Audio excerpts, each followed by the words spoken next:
It's a pepper ball launcher. It launches small projectiles very similar to a paintball. The point of that is pain compliance. When they hit you, obviously it hurts, and it allows us some pain compliance. And inside of there is OC powder. The instance the ball hits the target, the OC powder comes up into the air, incapacitates them, much like OC, allows you to gain compliance through the OC as well as through the physical pain compliance. I see. And there are different types, I guess, of ammunition with these pepper guns. There's the OC, what you were talking about, and two others? Correct. We have an inert, which is used for training. It's just the pain compliance without the OC, and the other is a glass breaker that's intended to break through glass and enable us to make entry into either a building or a vehicle without having to use another tool. Which is worse, according to some of the cadets, the taser or the pepper gun or the OC? I would say pepper ball launcher is not worse. That's pain compliance, and they kind of get over that pretty quick. But without fail, I don't think we ever find one that by the end will take OC spray over over taser. Taser's a quick 5 seconds. OC, you're incapacitated for about 45 minutes. So. And what was really dramatic was the OC application from the spray, the aerosol. Correct. That's the most effective, most incapacitating. It also gives you a feeling of being unable to breathe, although it doesn't affect your respiration, simply because everything's burning and your entire respiratory area is inflamed. You feel like you're short of breath, and that's why in a training simulation and even in the field application, we always make sure whoever you've pepper sprayed, you stay with, you guide them through to the next process to make sure they're decontaminated.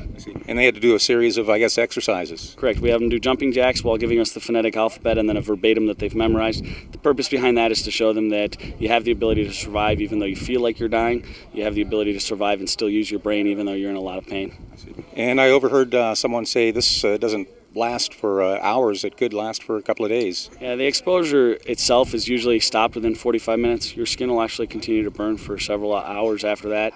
And then the problem is you still have OC in various pores, hair follicles and stuff, so as you start to go throughout your next couple of days, you're going to find little pockets of OC that come forward and recontaminate you. Nothing like the initial exposure, but you might be in the shower and get a little recontamination. I see. Is this probably one of the toughest parts of cadet training? I wouldn't necessarily say it's the toughest. It's the toughest in terms of mentally.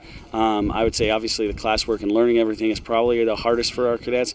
However, this is the hardest mentally because it's painful and they psych themselves out before today. I mean, this is a long day of taser, then pepper ball, then OC. So it's been a long day and a lot of exposures, but they do a good job and they have done really well today. I see. Overall, with the academy, what's the dropout rate? How's that working? It changes per every academy. I think this academy we're down one from the very beginning, and it's usually that's pretty consistent. We maintain almost all of our recruits, and they do a good job for us. It's the worst thing ever.